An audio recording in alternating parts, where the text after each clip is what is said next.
Today, I am super excited to have Dr. Anna on our episode. Dr. Anna is a board-certified general pediatrician based in Texas. In 2019, she co-founded Pedi Pals with Dr. Sammy, a platform dedicated to educating parents about common pediatric issues and concerns, while also addressing topics that may not be covered during routine checkups, much like kids' hygiene and care. Welcome, Dr. Anna. Thank you so much for having me. It's a pleasure. Yay, I'm so excited. I love all of the reels that you and Dr. Sammy do with Pedi Pals and all the information you put out there. So I'm excited to bring it to our listeners. I think the first thing I wanted to just kind of address was, why is it important to develop age-appropriate, healthy hygiene routines for our kids? So for the bedtime routine, for example, I'll tell families, to wrap up whatever was going on for the rest of the day, talk about what happened at school, take a few minutes and get all your ducks in a row, and then you start with your nighttime routine. So putting on pajamas, washing your hands, taking a bath, if that's what families choose to do, at that time, brushing your teeth. And this is when it's really important when you're doing these consistent routines. If a child has sensitive skin and they need extra moisturizer, after you wash your hands before bed or when you wake up in the morning, that's when you'll moisturize at that moment. So you're already putting it on. That way you get now 2 opportunities, morning and night at the least, to put your moisturizer on. And some kids might require more times, like coming after school, washing your hands and putting your moisturizer on. Some might not need it as much. But if you have that expectation early on, then it's not something you have to remember to do or to make a separate effort. It's already a part of the set routine. Yeah, that makes sense. So when are there certain type of products that you do recommend to your patients in terms of this kind of hygiene routine? Yes. I love the Aveeno products. I use them myself for my family members. There's an Aveeno face and body wash for children. There's some for the babies and the infants and some for children. And then there's also a bubble bath with oat. And I find a lot of kids have sensitive skin, some more so than others. I feel like these products tend to be safer. They don't have scents and chemicals typically that could irritate the skin. So I like those products specifically. But yeah. Okay. That's great. Yes, we are a fan too of those products. And I'm fully stocked now. I love it. So is there, I know we like to talk, especially ages 3 to 7, there's a lot of milestones with independence coming up. And so is there a certain age we try to kind of empower kids to take on this hygiene routine for themselves in terms of bathing or? Yeah. And, kids tend to, there's a range of development, right? Milestones that we see. Some children, walk very quickly and some, walk a little bit later. So there's going to be a range, and your children best, and how they receive information and how they use it. So this is going to be something that is going to be an active process that parents are going to need to take because they understand their children. I think the best way to do initially is to model the behavior you want them to have, right? You're their biggest role model. They, more than what you tell them, they watch everything you do. And so the best thing to do is to embody the things that you want them to do and to make that part of your routine. And initially you can start this from the time that they're an infant or a toddler, and they might have a very small attention span. They might only come with you to the bathroom for a second and then run off, right? Or get distracted. But with consistency, you show them that this is what mom or dad does on a nightly basis. So I tell parents to start there, to model that behavior, to show them that this is important for you and this is going to be important for them. And then typically around the time when they start to brush their teeth, usually we recommend that they see a dentist by the age of 1. So you'll start learning how to brush your teeth. So the earlier you start these routines, the less pushback you're going to get from your child, because it's going to be a part of their regular, right? Just like when we start to wean off the bottle, if we start to wean it off, at 9 months or 10 months, it's easier. If we start to wean it off at 1 or 1.5, it's going to take that much longer, right? So I think parents should use these routines in the same way. The earlier you can do it, the better. And if you don't have the time to sit there and do this with your children, just have them watch you do your routine, as small or as long as that can be, so that they know that this will be an expectation. Okay, I love that. Yes, modeling is so big, and it's something it's a free resource that we take for granted. We don't realize how much we actually are modeling when we're doing it. Totally. So is there a certain age where you might either encourage or dissuade a child from bathing, like showering by themselves? Right. And this is going to be, again, based on child to child and the safety implications there, right? Some kids might be more excitable and they might need extra supervision for longer, right? Some might be very cautious. We've seen some kids are very cautious when they're learning to walk and they don't want to, just run, and other kids are just jumping off, right, immediately. Right. So when it comes to bathing and nighttime routines, the involvement that a parent needs is going to be based on the personality and the behaviors of that child, right? But typically, as far as bathing and showering, I would say, and again, also based on the needs of that child's skin. And so some children, their skin can't handle showers or baths every day. So typically a child might only need bath 2 to 3 times a week. Or if they're out in the yard getting dirty every night, they might need a quick rinse down and, to clean off all the irritants and all the germs, but maybe not a long extended bath, right? Which could dry out their skin even more. So these types of little implications are going to vary from child to child. And then their maturity level is also going to play a role. Oh, I love that you said it, because that was one of my next questions I was thinking about is, I know everyone it's going to be case by case, and we can't make a, one size fits all.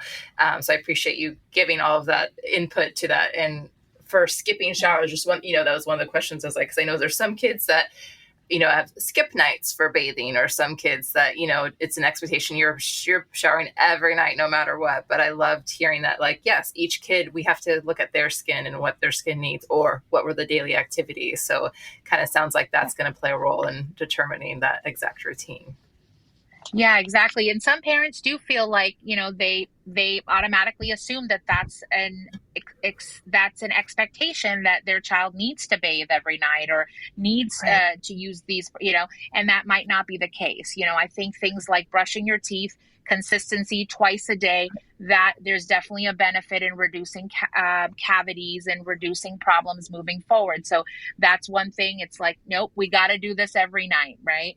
And things like, if they have hair that gets easily tangled, and they might need to have the hair being brushed consistently. Some kids, their hair can't handle being washed every night, but most kids in this age group between 3 to 7, most of them don't need baths every day or long baths, and they don't require that consistently. Yeah. Okay. That's great to know. Are there common areas that tend to get forgotten? Like I always think about, there's always saying, don't forget to wash behind your ears. Like, I don't know if there's common areas that like maybe parents even forget to tell their kids. Like I know maybe that we can't model or per se, or I don't know what you see. That's a good one. I'm trying to think. I think the biggest one I get is, creases. So ear creases and neck creases and private area creases and underarms, right? I think kids are very quick. They're like, they go to the bathroom and they're in and out, even when they're using, number 1 or number 2, it's like, okay, I'm done. I gotta, run off. And I always talk about this when it comes to constipation or kids having bedwetting accidents, because their goal is like, I got to get to my game. I got to get to my friend, my brother, my sister, like they are on the go. Right. And so at that time, slowing down and saying, hey, taking this extra step and cleaning everywhere will prevent your skin from getting irritated and will help. And putting that moisturizer on right when you get out of the bath, you pat dry, you leave your skin a little bit moist and damp. So when you put the moisturizer on, it kind of seals in the moisture for them. But if you model that routine when you're assisting them, consistently, then hopefully they remember to automatically do that because they've been Right. practicing all these years, Right. And of course, they're going to miss spots and they're going to do that, and you're going to do the best you can. But that's where that consistency comes in of showing them, we're going to wipe everywhere, we're going to clean, we're going to put our moisturizer on. So then it becomes second nature to them. And they're Love not it. having to think, oh, I got to do this, because they're thinking about the game that they need to go play. Right. Absolutely. That makes sense. I love that. Okay. So I'm going to ask a question. We can totally nix it. Because I didn't Sure. ask, but I was just, when you're talking about, deodorant, I don't know if you get kids coming in even as young as 7. So I don't know. Is that something I can ask? Yeah, deodorant is something we talk about. So when it comes to getting body odor, that's usually going to be a period of time where they're going through some pubertal changes or hormonal Right. changes. So typically we get body odor when the hormone changes are starting. And for Okay. girls, they go through puberty a little bit earlier than boys. So some girls could get body odor as young as 6 or 7. One thing I've noticed in my practice, and even just being around my own kids and their friends, is that body odor is actually coming up, I feel like, a little bit sooner. So I don't know if we're in this 7-year range, I don't know if you ever see that in your office, like where we're maybe recommending deodorant at this point in time. Yeah, that's a great question. We talk about deodorant all the time, and you're right. When we talk about body odor, usually body odor is happening when the body is going through some changes, and it could be hormonal changes, pubertal changes. And we know that girls go through pubertal changes earlier than boys, and sometimes we do see body odor as the first sign of that pubertal change that's going to come. Now, that doesn't mean that they get their cycles right away or they go through the other changes, but Right. body odor often is one of the first signs. And we'll see kids sometimes as young as 6 or 7 present with it. Okay. And in those situations, we can start off with things like antibacterial soaps or Okay. cleaning those areas where we have body odor. And if it's starting to impact them more socially with friends, with family, then, we talk about deodorant options with them as well. And usually I recommend sensitive products as well, because we don't Right. know necessarily how the adult products are going to react. Absolutely. But it's also okay for parents to do more frequent cleanses when they start to get body odor, to use the antibacterial soap to eliminate the bacteria on the skin that causes the body odor to be more significant. And then some kids sweat more than others. So Right. then taking precautions when they are sweating, to have wipes or ways to clean. So there's Yeah. lots of ways to do it. I love it. Thank you so much. Is there anything that I know, and I love that your platform with Pedi Pals is so great on just the things that don't come up on routine checkups, or we don't have time because they're all so many minutes, but anything that we didn't really cover yet today, or anything that you're hoping to spread the word about? Yeah, I think some of the main points we already hit on is Yeah. consistency is key. Okay. Figuring out the things that are important to you and your family, and then incorporating them consistently, like we discussed. I think self-care is really important, and teaching your children that earlier is not only helpful for their health, but it's also helpful for their mental health, and everything that comes along with it. We've partnered with a lot of people in the past, products we believe in. We love the Aveeno products. There's information on our platforms about some of those products, about the products that we love. Through our platform, we always sharing. We have a website at the Pedi Pals. Okay. We have a podcast that we did where we talk about everything from skincare to, illnesses, to the newborn phase, to the child, behavior phase. So that's a resource for parents. We also have, we're on TikTok and Instagram and social media, as you know, Okay. you Yes. mentioned that. And so you can find us in all those platforms, and we're Okay. usually interacting and answering questions because a lot of these things come up. But I do always tell people that, you're going to get lots of recommendations, and it's good to take all those recommendations. But when it comes to medical advice, you definitely want to talk to your doctor that knows your child and knows the specifics of your child. And, I can tell you, I love these products and they work great, and, they're safe to use. But if your child has a specific skin condition or something like that, it is important to get that treated and looked at. So those would be my biggest pearls, but that I can think of. Thank you so much, Dr. Anna. Yes, and we'll make sure to list all of your everyone can find you in the show notes and your website and the podcast and all of your social media platforms. Awesome. So thank you so much again, and we appreciate your knowledge and just your willingness to provide this knowledge to parents outside.